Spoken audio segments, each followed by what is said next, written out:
Toilet tanks are the one part of the bathroom nobody ever looks inside, and that's exactly the problem.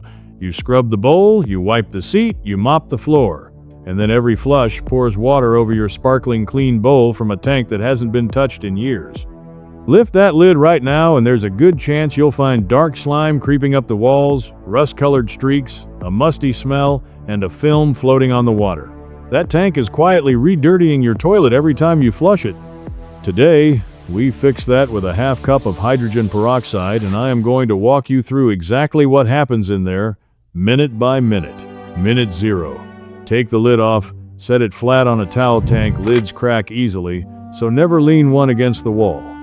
Measure out half a cup to 1 full cup of ordinary 3% hydrogen peroxide, the plain brown bottle stuff, and pour it straight into the tank water.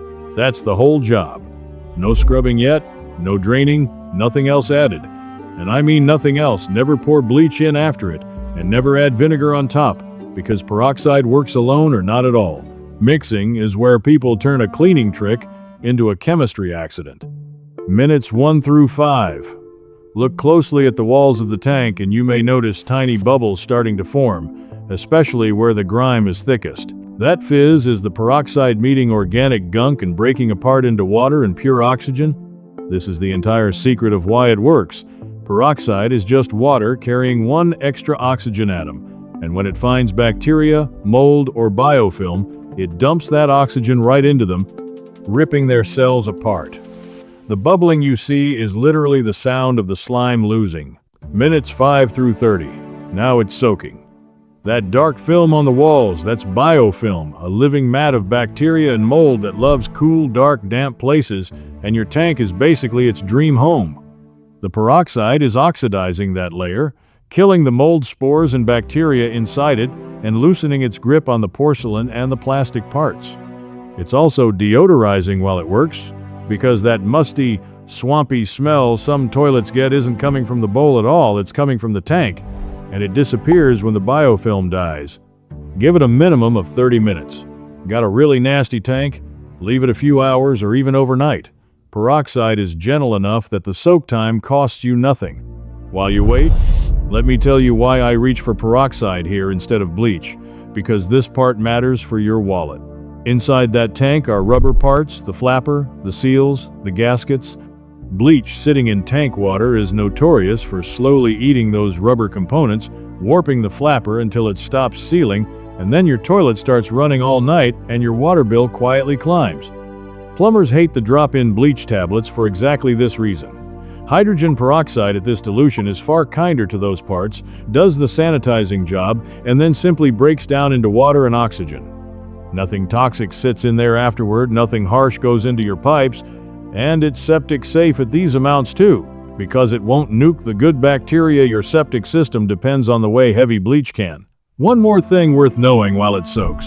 If you've ever noticed a pinkish or orange ring in your bowl or streaks in the tank, that's not rust at all. It's a bacteria called Serratia that thrives in damp bathrooms and feeds on soap and moisture.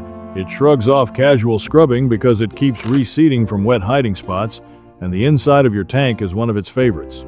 Peroxide happens to be very good at killing it right at that source, which is why people often find that stubborn pink ring finally stops coming back after they start treating the tank instead of just the bowl. Time's up. Grab an old toilet brush or a scrub sponge you'll never use anywhere else and give the tank walls a quick once-over. You'll notice the grime that used to cling on now wipes away with almost no pressure. That's the biofilm's grip already broken.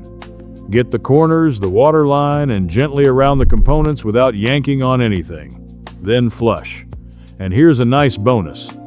That flush sends the peroxide-treated water down through the rim, jets the little holes under the bowl's rim, where black and pink gunk love to hide, giving them a sanitizing rinse on its way through. Flush once or twice more and the tank refills with fresh water. Done. Now let me be honest about what this trick does not do, because I want your trust, not one impressed view. Peroxide kills the living stuff, mold, mildew, bacteria, smells. What it will not remove is mineral scale. If your tank has crusty white or hard brown deposits from hard water, that's calcium and lime, and no amount of peroxide dissolves rock. That job needs an acid like plain white vinegar on a separate day, never the same day, never mixed. And if your tank water sits rusty orange from old galvanized pipes, peroxide won't cure the pipes either.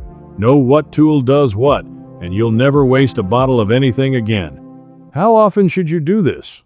For most homes, once a month keeps the tank clean, the smell's gone, and the biofilm from ever re-establishing. If your bathroom is humid, your toilet is rarely used, like in a guest bathroom where water sits still for weeks or you've had pink or black staining before, every 2 weeks is a smart rhythm. 2 minutes of effort protects all the bowl scrubbing you already do, because clean water over a clean bowl is the only way it stays clean. Quick safety wrap-up.